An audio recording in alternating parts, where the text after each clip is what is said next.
வியாபாரச் சூழல் பாகம் 5 நவீன தொழில்நுட்ப மாற்றங்களும் வியாபாரச் சூழலும். இவ்வீடியோவில் தொழில்நுட்பமானது வியாபாரச் சூழலில் எத்தகைய மாற்றங்களை உருவாக்கியுள்ளது என்பதை பார்க்கலாம். இன்று வியாபாரச் சூழலில் தொழில்நுட்பமானது மிகப்பெரிய மாற்றங்களை அறிமுகம் செய்துள்ளது. மிகப்பெரிய அளவில் தொழில் புரியும் பல்தேசிய கம்பெனியிலிருந்து சாதாரண பெட்டிக்கடை வியாபாரம் வரைக்கும் தொழில்நுட்பத்தின் தாக்கம் ஏற்படுத்தப்பட்டுள்ளது. தொழில்நுட்ப பிரயோகம் இல்லாத எந்த ஒரு தொழில் முயற்சியையும் கொண்டு நடத்த முடியாது என்னும் நிலைப்பாடு உருவாகியுள்ளது. தொழில்நுட்பமானது தனியே உற்பத்தி முறைகளில் மாற்றங்களை உருவாக்கியதோடு அல்லாமல் வியாபார மாதிரி, பங்கீடு, தகவல் முகாமைத்துவம், வாடிக்கையாளர் முகாமைத்துவம் அனைத்திலும் மாற்றங்களை உருவாக்கியுள்ளது. தொழில்நுட்பமானது வியாபார சூழலில் எத்தகைய மாற்றங்களை உருவாக்கியுள்ளது என்பதை ஒவ்வொன்றாக பார்க்கலாம். உற்பத்தி செலவுகளை குறைத்துள்ளது.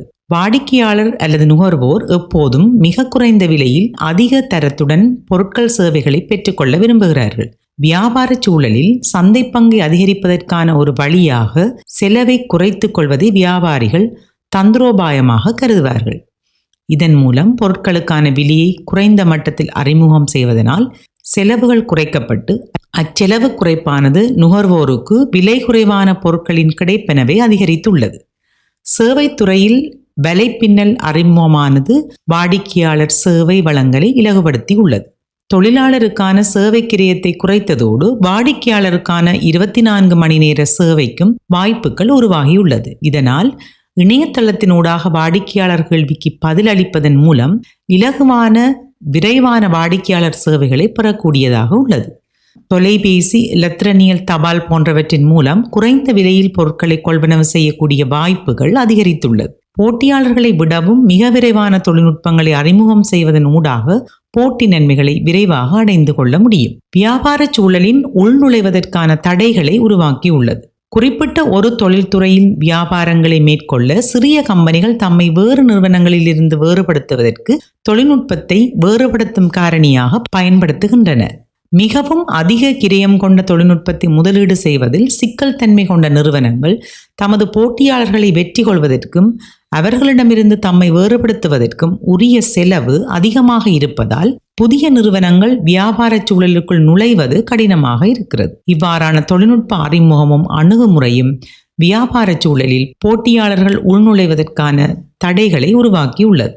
இணைந்து கொள்வதற்கும் விலகிச் செல்வதற்குமான கிரயம். நிறுவனம் ஒன்றில் இணைந்து கொண்ட வாடிக்கையாளர் அந்நிறுவனத்தை விட்டு விலகி வேறு நிறுவனத்தில் இணைந்து கொள்வதற்கான செலவு அதிகமாக காணப்படும். விடைவிலகல் செலவானது விலகலுக்கான நேரடி செலவாகவோ அல்லது மறைமுகமான செலவாகவோ அல்லது நேரம், பணம், புதிய பொருளில் இருந்து அந்த சேவையை பெற்றுக்கொள்வதற்கான மேலதிக செலவு போன்றவையாகவும் காணப்படலாம். வழமையாக வாடிக்கையாளர் குறித்த சேவையிலிருந்து இடைவிலகுவதற்கு குறிப்பிட்ட தண்ட பணம் ஒன்று செலவிட வேண்டி இருக்கு. உதாரணமாக, சேவை 1 வருடம் அல்லது 6 மாதத்திற்கு முன்னதாக நிறுத்துவதற்கு வாடிக்கையாளர் குறிப்பிட்ட தொகையினை தண்ட பணமாக நிறுவனத்திற்கு செலுத்த வேண்டி ஏற்படலாம். உதாரணமாக, வாடிக்கையாளர் ஒருவர் குறிப்பிட்ட ஒரு வங்கியில் தனது வைப்பு கணக்கினை உருவாக்கி அவ்வங்கி வைப்பு கணக்கினூடாக இணையதளத்தினூடான பணப்பரிமாற்றங்களை மேற்கொள்கின்றார் என்றால் அந்த கொடுக்கல் வாங்கல்களுக்கான உருவாக்கத்திற்கான ஆரம்ப பணம் ஒன்றை அவர் செலவு செய்திருத்தல் வேண்டும். பின்னர் அவ்வங்கியில் இருந்து விலகி வேறு ஒரு வங்கியில் அவர் வாடிக்கையாளராக இணைவதற்கான ஆரம்ப செலவும் அந்த தொழில்நுட்பத்தை அவர் கற்றுக்கொண்டதற்கான காலம், பணம் என்பன அங்கே விரயமாக கருதப்படும். எனவே பழக்கப்பட்ட தொழில்நுட்பத்திலிருந்து புதிய ஒரு தொழில்நுட்பத்திற்கு செல்வதற்கு வாடிக்கையாளர்கள் சிரமப்படுகின்றார்கள். புதிய பொருட்கள், சேவைகளை உருவாக்குதல். புதிய பொருட்கள் அல்லது சேவைகளை உருவாக்குதல் என்பது போட்டி நன்மைகளை அடைந்து கொள்வதற்கான தந்திரோபாயம் ஆகும். தொழில்நுட்பமானது மிக விரைவாகவும் வேறுபட்டதாகவும் புதிய பொருட்களை அறிமுகம் செய்வதற்கும் உதவுகின்றது. ஆனால் இத்தகைய நன்மைகளானவை போட்டியாளர்கள் குறிப்பிட்ட தொழில்நுட்பத்தினை பயன்படுத்தி அதே வகையான பொருட்களை உடனே அறிமுகம் செய்யும் போது குறித்த நிறுவனம் எதிர்பார்த்த லாபத்தினை உழைக்க முடியாமல் போய்விடும். உதாரணமாக, குறிப்பிட்ட ஒரு வங்கி அல்லது ஒரு நிறுவனமானது விலைப்பின்னலூடான விற்பனை அல்லது வாடிக்கையாளர்களுக்கான இலகுபடுத்தப்பட்ட சேவை என்பவற்றை தொழில்நுட்ப பாவனையினூடாக தன்னியக்கப்படுத்தப்பட்ட முறையில் அந்த சேவைகளை வழங்குகின்ற போது அச்சேவைகளை வேறு ஒரு போட்டியாளர் அதே போன்ற சேவையை அறிமுகம் செய்து வாடிக்கையாளர்களை கவர விரும்பும் போது இந்த தொழில்நுட்பத்துக்காக முதலீடு செய்த முதலீடானது நிறுவனங்களுக்கு மிகப்பெரிய பிரச்சனையை உருவாக்குவதாக இருக்கும். பொருட்கள் சேவைகளை வேறுபடுத்தல். தொழில்நுட்பமானது நிறுவனங்கள் தமது பொருட்கள் சேவைகளை போட்டியாளரிடமிருந்து வேறுபடுத்துவதற்கு உதவுகின்றது. பொருட்களின் வடிவமைப்பு, சேவைகள் வழங்குகின்ற முறை, தரம் என்பவற்றை அதிகரிப்பதற்கும் பொருட்கள் சேவைகளின் பண்புகளை மெருகூட்டுவதற்கும் நிறுவனங்கள் தொழில்நுட்பங்களை பயன்படுத்துகின்றன. புதிய புதிய தொழில்நுட்பங்களின் அறிமுகமானது பொருட்களின் வடிவமைப்பில் நாகரிகமான முறைகளையும் நுகர்வோரை கவரக்கூடிய வண்ணங்கள், வடிவங்கள் என்பன உருவாக்கப்பட்ட காரணத்தினால் பொருள் சேவை வேறுபடுத்தல்களானது போட்டியாளரிடமிருந்து நிறுவனங்கள் தமது பொருட்களை வேறுபடுத்தி காட்டுவதற்கான தந்திரோபாயங்களுக்கு உதவி செய்கின்றது. உதாரணமாக ரெடிமேட் ஆடைகள், வாகனங்கள், இயந்திர பொறிகள் என்பவற்றை நாம் குறிப்பிடலாம். அவற்றை வடிவமைப்பதற்காக தொழில்நுட்பங்கள் பயன்படுத்தப்படும் போது வாடிக்கையாளர்கள் அவற்றை அதிகம் விரும்புகிறார்கள். பொருட்கள் சேவைகளை விரிவுபடுத்துவதற்கான தொழில்நுட்ப உதவி. வாடிக்கையாளர் மற்றும் நுகர்வோருக்கு புதிய தொழில்நுட்பங்களின் அறிமுகம் ஊடாக மேலதிக பெறுமதி கூட்டல்களை நிறுவனங்கள் ஏற்படுத்துகின்றன. உதாரணமாக வாடிக்கையாளர்களுக்கான மேலதிக தகவல் சேவைகள், தன்னியக்க பொறியியந்திரங்கள் மூலம் வைப்பு செய்வதற்கு வாடிக்கையாளர்களுக்கு வாய்ப்புகளை வங்கிகள் ஏற்படுத்தி கொடுக்கின்றன. இவ்வாறாக தமது சேவையை பெற்றுக்கொள்கின்ற வாடிக்கையாளர்களுக்கு மேலதிகமான பெறுமதி அதிகரிப்புகளை நிறுவனங்கள் வழங்குகின்ற போது வாடிக்கையாளர்கள் நிறுவனங்களை தேடி தமது சேவைகளை பெற்றுக்கொள்கின்ற தன்மை காணப்படுகின்றது. அதே போல பொருள் உற்பத்தியில் எடுத்துக்கொண்டால் பொதியமைத்தல், இலகுவான கொள்வனவு முறை, இலவச இணைப்புகள், செலவுகள் குறைந்த உற்பத்தி முறை என்பவற்றை இங்கே நாம் குறிப்பிட்டு கூறக்கூடியதாக உள்ளது. அடுத்ததாக கூட்டிணைவுகளை ஏற்படுத்தல், அதாவது போட்டி நன்மைகளை அடைந்து கொள்வதற்காக நிறுவனங்கள் ஒன்று அல்லது ஒன்றுக்கு மேற்பட்ட நிறுவனங்கள் ஒன்றாக இணைந்து தமது தொழில்நுட்பங்களை பகிர்ந்து பயன்படுத்துகின்றன. அதாவது குறிப்பிட்ட 2 நிறுவனங்கள் தொழில்நுட்பம் சார்ந்து விலையுடையதாக காணப்படும் போது அவை ஒன்றாக இணைந்து ஒரே பண்ட பெயர் அல்லது வியாபார குறியுடன் சந்தையில் தொழிற்படும் போது அவர்களுக்கான நன்மையானது மிக அதிகமாக காணப்படும். உதாரணமாக விமான சேவை நிறுவனங்கள், விடுதிகள், உல்லாச போக்குவரத்து சேவைகளை நாம் குறிப்பிட முடியும். அடுத்ததாக தகவல் மையங்களை வடிவமைத்து தகவல் முகாமைத்துவத்தை இலகுபடுத்துகிறது. தொழில்நுட்பத்துறையில் ஏற்பட்டுள்ள மாற்றம் நிறுவனங்கள் தமது உள்வாரி மற்றும் வெளிவாரி சூழலில் சேகரிக்கப்பட்ட தகவல்கள், தரவுகளை இலகுவாக பராமரித்து சேமிப்பதோடு தேவைப்படும் இடத்தை அவற்றில் மீளப்பெற்று அவற்றை தேவைப்படும் தரப்பினருக்கு பகிர்ந்தளிக்கக்கூடியதாக உள்ளது. அதாவது தரவுகளை இலகுவாக சேகரித்து அவற்றை பொருத்தமான இடங்களில் சேமித்து வைத்து தேவைப்படும் போது பெற்றுக்கொள்ளக்கூடியதாக இருக்கின்றது. அடுத்ததாக தொடர்பாடல். இன்று அநேக வியாபார நிறுவனங்கள் தமக்கிடையே தொடர்பாடல்களை இலத்திரனியல் தபால் மூலமாக மேற்கொள்கின்றனர். இந்த இலத்திரனியல் தபால் முறையானது வலைப்பின்னல் தொடக்கத்தில் உருவாக்கப்பட்ட ஆரம்ப அறிமுகம் ஆகும். இது செலவு குறைந்த இலகுவான தொடர்பாடல் முறை என்பதால் நுகர்வோர் தமது தனிப்பட்ட காரணங்களுக்காகவும் வியாபாரங்களில் தமது பரிமாற்ற தேவைகளுக்கும் இலத்திரனியல் தபால் முறை பயன்படுத்தப்படுகின்றது.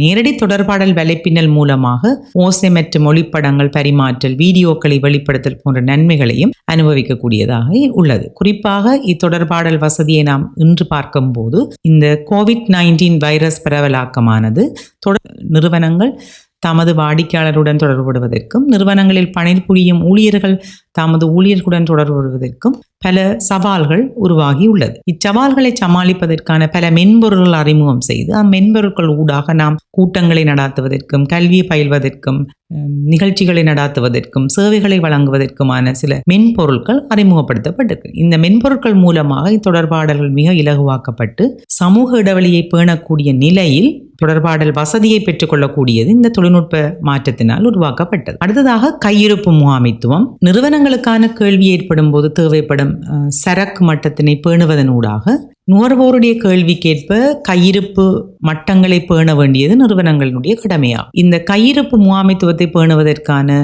மேலதிக கேள்விகளை சமாளிப்பதற்குமான விடயங்களை தொழில்நுட்பமானது மிகவும் சிறப்பாக மேற்கொள்கின்றது. அதாவது கையிருப்பு முகாமைத்துவ முறையானது நிறுவனத்தில் விற்கப்பட்ட பொருட்களின் தொகை, எஞ்சியிருக்கும் இருப்பின் அளவு என்பவற்றை நடைபெறுகின்ற குறித்த இடத்திலேயே இணைக்கப்பட்ட பல்வேறு தகவல் முறைமைகள் ஊடாக முகாமை செய்கின்றன. உதாரணமாக நாங்கள் இந்த பார்கோட் ரீடர் என்பதை பார்ப்போமாயின், ஒரு விற்பனை நடைபெற்ற இடத்திலேயே பார்கோட் ரீடர் என்கின்ற கருவியின் மூலமாக பொருளிலே பொதிக்கப்பட்டிருக்கின்ற பார்கோட் அடையாளத்தை நாம் அதனுடன் தொடர்புபடுத்தும் போது அந்த பார்கோட் ரீடரானது பொருள் சம்பந்தப்பட்ட சகல தரவுகளையும் பொருத்தமான இடங்களில் பதிவேற்றி தேவைப்படுகின்ற போது அவற்றை பெற்றுக்கொள்ளக்கூடியதாகவும் அதே நேரம் கையிருப்பு முகாமைத்துவத்தை நாம் சிறந்த முறையில் பேணுவதற்கும் உதவுகிறது. தரவு முகாமைத்துவமும் தகவல் முகாமைத்துவம்.